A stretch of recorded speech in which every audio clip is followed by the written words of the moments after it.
friends, and welcome back to my channel. I actually have no idea how the audio and stuff is going to turn out with this, but hopefully it turns out well. I'm recording actually using my actual microphone for once, so hopefully that is an improvement. If not, I will mess around with it in the location of my mic and all that kind of stuff, and you'll see that in a later video, my bullet journaling video that'll come out on Sunday. Anyways, today I kind of wanted to give a little bit of an overview to the new kind of series that I'm doing on my channel. It's called Watercolor Wednesdays. So every Wednesday I will be filming a video that is something to do with watercolor.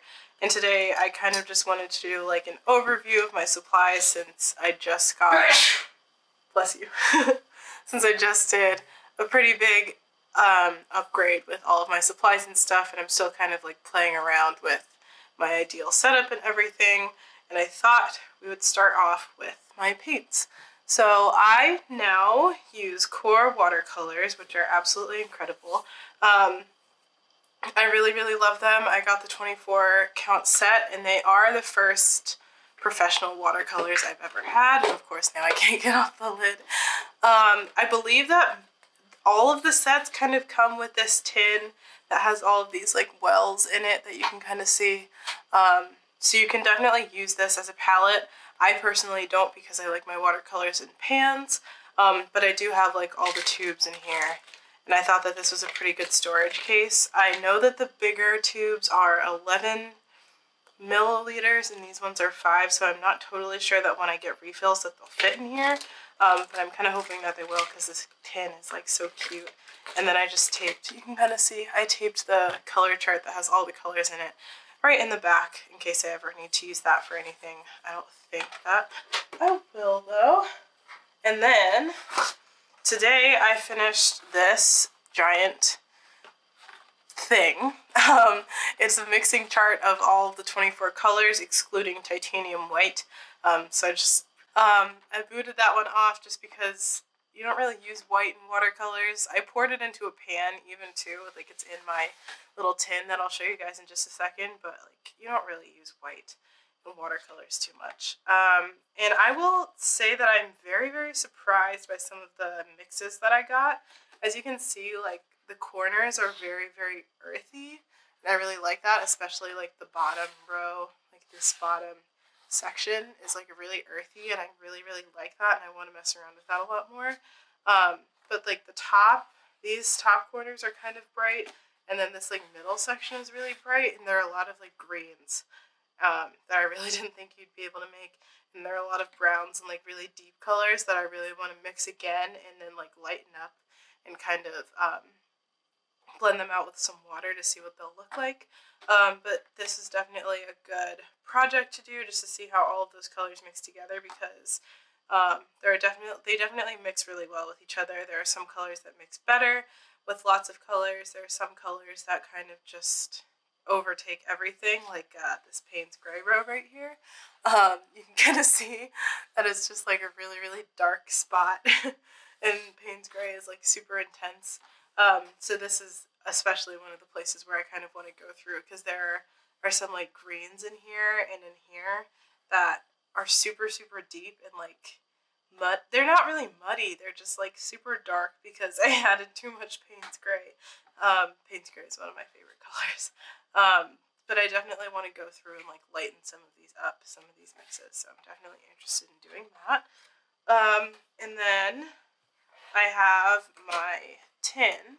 So they come in tubes. Core's watercolors come in tubes. They do offer some pan sets, but not that many from what I know. There's like a 12 set, a 6 set, there's the high chroma set, a bunch of others. I'm sure I could go over them in a future video if anybody wanted that. But I keep my, I poured my own pans for this. This is a Mead and watercolor tin. Obviously there are better quality watercolor tins. I don't really care too much about the tin because most of the difference comes with the mixing palettes on the tins. So like 90% of it comes from like the paint that's on the tin and like how sturdy the mixing palette is, but I don't use mine anyway, so it doesn't really matter to me that much. I poured them out all in the order that they came in, and then all of the core watercolor tubes start with like 700 and then another 3 numbers. So I put those 3 numbers on this piece of paper so I could see which, and then all of those numbers, if I pull out a pan, are written on the side, so I know which color is which when I refill.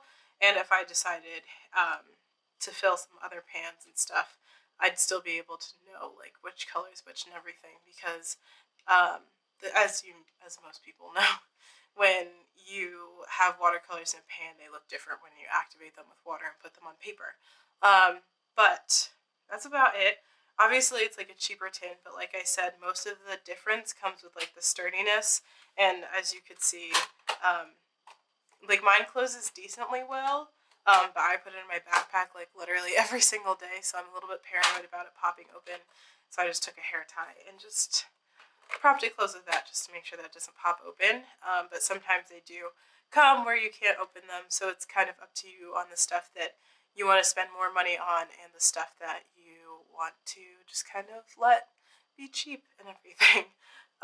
So the next thing that I have is actually not this. I guess I'll talk about what I do use for palettes instead of the palette that's in my pan set. Even when I'm home, I do paint normally from my pan set for my pans, and I'll like refill them with my tubes and everything. But I do use actual nice porcelain palettes instead of the palette that's in the tin. I think even with a nice tin, honestly, I would do the same thing just because I like the space more, and you'll see why in just a second. But I've had this little flower tin. I think it was like $7 at Blick. I've had this for a little while now, and I really, really liked it, and I decided that I wanted another one. This is a 12-well palette. I literally just use it to finish a piece and stuff, and I kind of don't want to wash it out yet. I kind of think that leaving it messy and kind of letting the colors kind of bleed into my next piece will be nice. But this one is definitely like a bit of an upgrade from this one. This is like super light, definitely good for most work. This one's like super heavy, nice and sturdy and everything, and it works really, really well, obviously, because they're both porcelain. They don't, like, neither of them have stained or anything like that yet. We'll see how that goes, because I'm still like in the beginning stages of using my core watercolors, but they both work really well. Nice pure white porcelain tins. So the next thing that I have, and the reason why I like those palettes, is because of the brushes that I have. So I started out with water brushes, actually, more than anything else. I use like the brushes that come with like the big tubes on the back, and you fill them up and squeeze them, and I use those when I'm on the go, but I don't use them when I'm at home. My first actual watercolor brushes that I bought were these Blick Essentials brushes, and they are linked on my supplies page on my website, which I will link below. All of this stuff is, I believe, except for maybe that palette, but it's all listed together. So I have a set of these. There are a bunch of them. That's an 8 round. This is a 9 round. What else do I have? This is a 3/4 flat. It just comes with a really good variety of brushes. Lots of rounds, lots of flats, all of that good stuff. And some, as you can tell, I've used more than others because the bristles do stain pretty easily. But yeah, they're definitely good to start with. They hold a good amount of water. These now have kind of become my scrubbers, except for the flats I use pretty much like flats just because I only have one actual like professional flat brush, which is this one, and it's also by Blick, but it's from their studio synthetic line, and it's a 1/2 inch flat. Yeah, so a lot of like very budget friendly brushes right here. But after watching several videos, I decided to get the Silver Black Velvet 3-pack set, which comes with an 8 round, a 1 script, and a 3/4 inch oval brush, and I absolutely love them. And the reason why I need those big palettes is because this oval brush soaks up just so much water. It's like kind of crazy. So usually what I'll do is if I'm not using my 8 to actually paint, I'll use it to mix my colors and then add a lot of water and make sure that my mix is nice and big. so that the so that the oval doesn't just soak it all up if I'm doing a background. And then I'll go in with this and paint like a background. And it's really, really good for doing like big spaces because it just soaks up so much water. And these are a blend between synthetic and natural hairs. So they're really, really good at keeping their shape, but also absorbing a lot of water, which is why lots of people recommend them. So before we get into this, the next thing that I have is a lot of glassware. So I got these, it'll be hard to see because I don't have the lid on that one right now. I don't have the lid on this one either. But these are just mason jars, just like normal glass mason jars that I got on Amazon. Just any mason jars. I actually was hoping for ones that were like half this size, but I did end up getting big ones, and I do not regret it. They are just plain normal mason jars that you can get at like AC Moore, Amazon, anywhere really. And I use these for my water, so I have two of them that match. And I'll just kind of designate one to be the clean up your brush one, and the other one to be the clean water one. And that's just kind of like a watercolor tip, if you didn't know. Obviously both of these are very dirty, but keeping one set of water clean keeps your colors from getting all muddy and everything, which is a really, really good tip. So I have two of those. And then I also have 5 of these glass bowls that I just got from a friend's estate sale. I got to pick out one thing for helping out. I probably could have picked out more, but I didn't really want to pick out more. But I kind of snuck these out of there, and I absolutely love them. They're nice, like, sturdy glass. They do have, like, a very small bottom, so I'm a little bit worried about them tipping. But I'm thinking that I will be able to kind of build up some mixed colors in here, and kind of use them kind of like extra pans, but like not really. I can definitely use them as like water bowls and stuff. And they have this like little lip on the edge, which I don't know if you'll really be able to see, but they have a nice lip for like kind of squeegeeing your brush off at the end so that it doesn't get all over the place. So I think those are going to be really, really nice for that. And then I believe last but not least is this purchase. And I actually didn't realize until I got them that I bought the wrong ones. But these are the Moleskine. This is the Moleskine folio book. I keep saying these because I have 2 of them. I bought 2. And I bought the regular ones instead of the watercolor ones because I'm so stupid. And this is the one that I haven't started yet. Oh my goodness.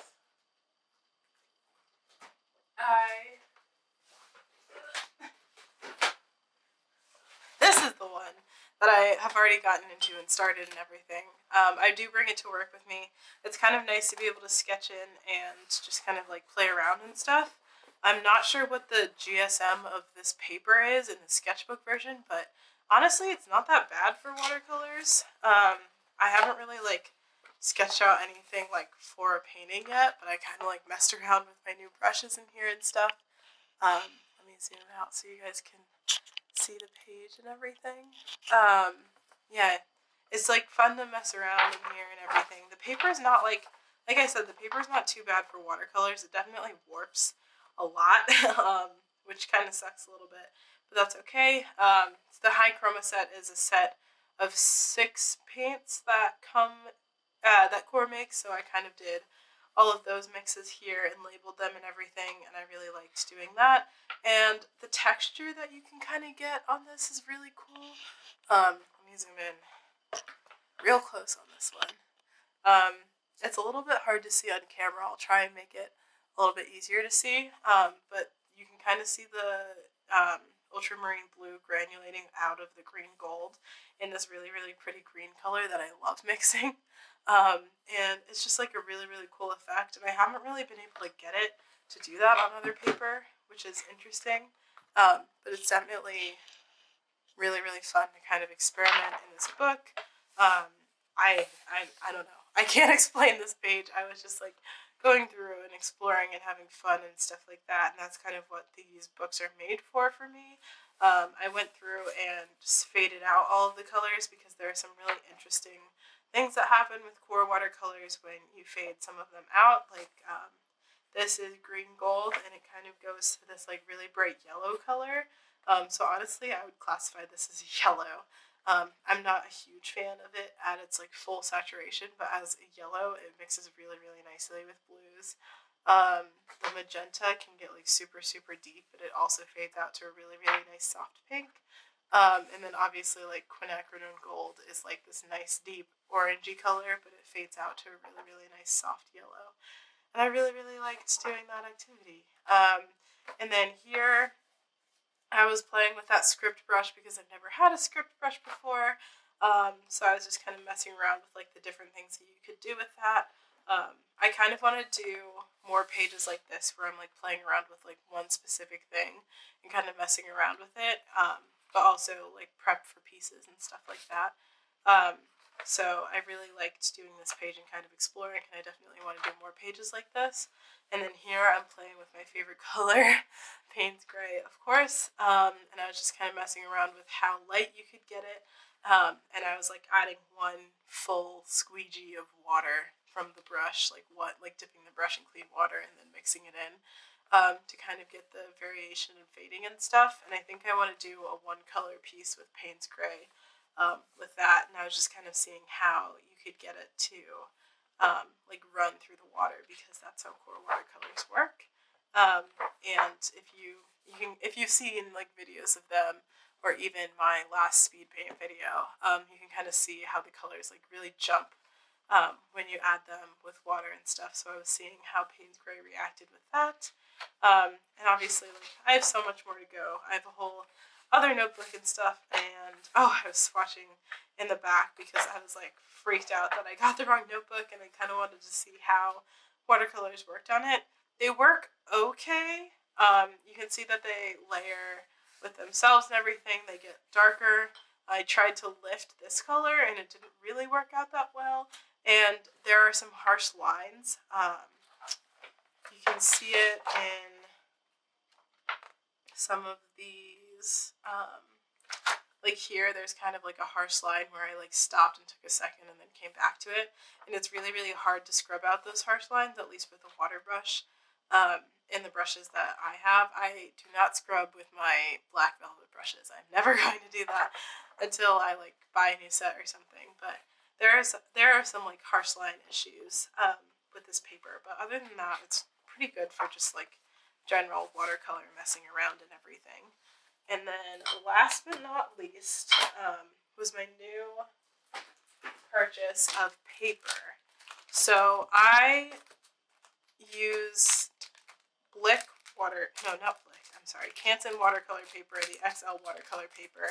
I had a huge pad of it, and I tore out all the pages of a 9x12 one, and I had a huge pad of the mixed media paper, and I cut them all in half so that they were 6x9 instead of 12x9 because it was just like too big. And I decided that I wanted to invest in some paper. These packs of paper are like $7 or $8 each, which is like really not that bad to me, and I don't really work that big anyway. At the moment, I kind of like working in 5x7s. Right now, it's kind of a good size. It's not like too overwhelming. Yeah, it's a good size for me right now. So I bought a set of cold press in this size. I bought a set in 8x10, which comes with 10 sheets, and then I bought a set of 11x14s, which is their biggest one, and those come with 6 sheets. So all of them are the same price, but the bigger the paper gets, the less sheets you get, if that makes sense. So the biggest ones come with 6, and the smallest one comes with 25 sheets. And I also got hot press paper because I've never used I just got this size in hot press, by the way. I've never used hot press paper before, so I kind of thought it would be fun for next week's video to kind of do a hot press versus cold press kind of deal, and kind of experience that and experience the difference. I have opened it, and I did play around with it here, kind of using it. And when I opened it, I was kind of like, this is hot press paper. I thought hot press paper was smooth. Like, it's really not that smooth or anything, but compared to Canson's cold press paper, it's smooth. It's definitely smoother, and I haven't noticed like a huge difference. I really need to go in and like use them at the same time to try and notice that difference and everything. But I definitely am excited to kind of experiment with that because these ready cut sheets aren't that expensive and it's pretty good paper in my opinion. It's definitely a step up from the stuff that I've been using before. So it's kind of like a middle ground for me at least, a stepping stone between like beginner level paper and some more expensive, nicer paper that I would be comfortable selling a piece on. But I think that is about it. I know that I didn't do any painting or anything, but I thought that I would show you guys the little like portfolio type thing that I've created. This is just a binder from Target that I got that's pink, which is my favorite color, and also holographic because holographic is awesome. And what I did is I got those like clear plastic page cover thingies, and I just put all my pieces in it. So a lot of these are my old pieces on like mixed media paper or Canson watercolor paper. So yeah, I can definitely like tell the difference and everything between the papers. Yeah, and these are all using, like all of the ones you've seen so far are using old paper or old watercolors, not the core ones. Yeah, so it's been kind of fun to mess around with that. All of these can be seen on my website as well. I will link my portfolio if you want to see that. But all of these are scanned in and up on there as well. And then I kind of did crossover. So this is on actual watercolor paper. So this is the Canson watercolor paper, the actual like made for watercolor, not mixed media paper. And then this is actually the piece that I did today. I got too dark too fast, so it's kind of hard to see the mountains. But I did this big gradient with the oval wash brush. And there was actually some blue down here that I just like completely neglected because I was like, the mountains need to be so layered. And you can kind of see them in person. You can really see them if you have like a light behind it. But you wouldn't like hang it that way. Like that's not how frames work. But yeah, it was definitely fun to kind of work on something a little bit more finished and everything. And I really liked doing that. And then this bottom one is triangular from my video last week. If you're interested in seeing that, I'll try and remember to put it in the cards and everything. And I'll link it down below as well. But I hope you guys enjoyed this video. I hope that this series every Wednesday is kind of going to help push me along in my improvement with watercolors as well as stay consistent with videos. I kind of want to show what I'm learning, what I'm thinking is working for me, what I think isn't working for me, like testing out new supplies and stuff, all of that kind of stuff, all wrapped up into one weekly video. So I hope you guys enjoyed this one, and I will see you in the next one. Bye!